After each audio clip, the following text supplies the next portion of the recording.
Cinema ఈ కథ ఒక ఎన్ఆర్ఐ కుర్రాడు తన రూట్స్ని వెతుక్కుంటూ ఇండియా వస్తాడు. విలేజ్ బ్యాక్డ్రాప్లో విలేజ్లో ఉండే వాళ్ళ తాతగారి ఇంటికి వస్తాడు.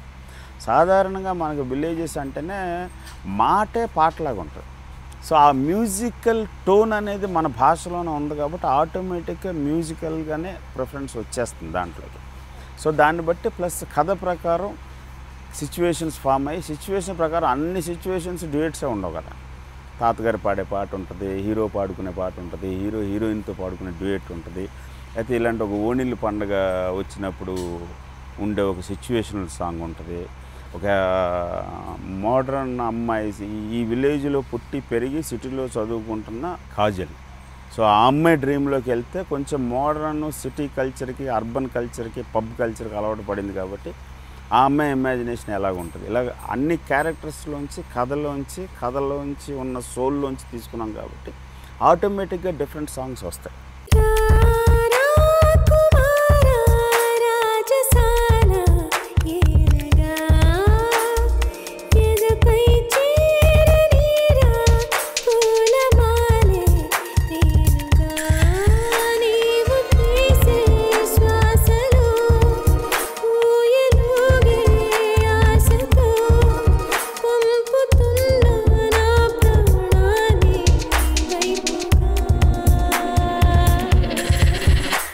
గోవిందుడు అందరివాడే సినిమాలో గులాబీ కళ్ళు పాట రాయడం జరిగింది. కృష్ణవంశీ గారికి నేను మొట్టమొదటిసారి పాట రాశాను.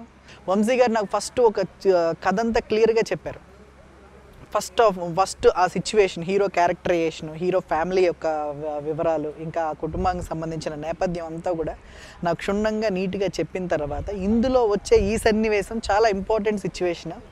ఒక అమ్మాయి అంటే తన మరదలు క్యారెక్టర్ హీరోని టీజ్ చేస్తున్నప్పుడు హీరో అగైనెస్ట్గా అమ్మాయిని టీజ్ చేసి తన యొక్క ఒక చిన్న ముద్దు లాంటిది అడుగుతాడు అనమాట. సో అక్కడ ఆ ముద్దు గురించి సినిమాలో అమ్మాయికి అబ్బాయికి మధ్య ఉండే మంచి కెమిస్ట్రీ సిచ్యువేషన్స్ గురించి దాని గురించి క్లియర్గా చెప్పాలని ఈ పాటను ఉద్దేశించడం జరిగింది. అంటే ఒక మంచి నిష, ఒక మంచి మత్తు, ఒక రకమైన ఆ ముద్దులో ఉండే ఆ మెస్మరిజం, ఈ మొత్తం అన్ని విశేషాలని ముద్దు గురించి ఎన్ని రకాలైన ముద్దుల్ని మనం చెప్పొచ్చు, అమ్మాయి పాయింట్ ఆఫ్ వ్యూలో నుంచి అబ్బాయి పాయింట్ ఆఫ్ వ్యూ నుంచి ఎన్ని రకాలుగా ముద్దులను అడగచ్చు అనే కాన్సెప్ట్లో ఈ పాట రాయడం జరిగింది. గులాబీ కళ్ళు రెండు ముళ్ళు చేసి గుండెలోకి గుచ్చుతున్నావే,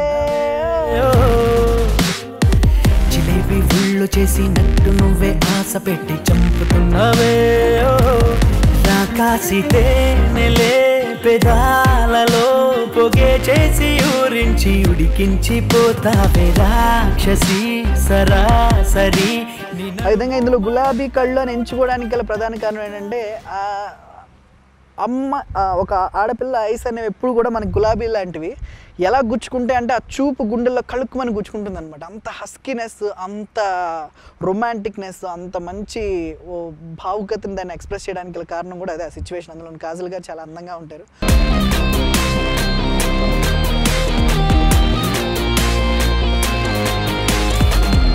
ఈ ఒక ముద్దు గురించి వివరించే ప్రతి ముందు నాతోటి నీకింత తగువెందుకే, నా ముద్దు నాకివ్వక,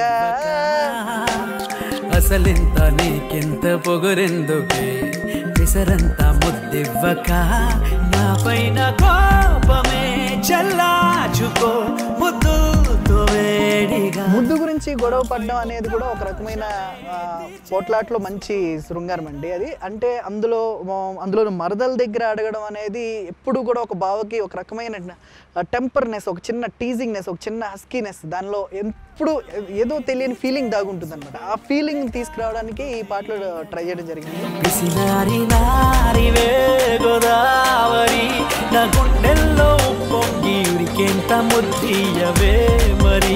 మనోహరి నీ ముక్కోపమందాల కసి తీరే ముద్దియవే.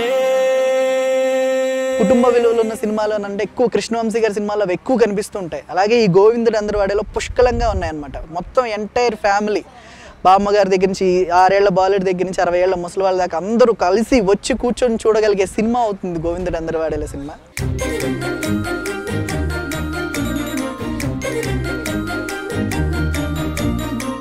అండ్ ఎప్పటికీ ఈ ఆల్బమ్ అలా నిలిచిపోయే పాటలా ఉంటుంది. ఇందులో తెలుగుదనం, అచ్చ తెలుగుదనం ఈ ఆల్బమ్ మొత్తంలో అలా ఒక మొత్తం వికసింపజేసినట్లుంది. అంటే ఒక రైటర్ ఎప్పుడు కూడా అంత నిండు తెలుగుదనంలో వర్క్ చేయడానికి ఎప్పుడు ఇష్టపడతాడు అనమాట. అలాంటి మంచి వాతావరణం కల్పించారు ఈ ఆల్బంలో వర్క్ చేయడానికి.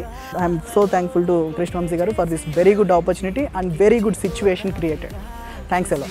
సరాసరి నీ నడుము మడతల్లో నన్ను మడత పెట్టావే ఊర్వశి, నీలో నిషా నషాళాని కంటే ఇంగ్లీషు ముద్దియవే.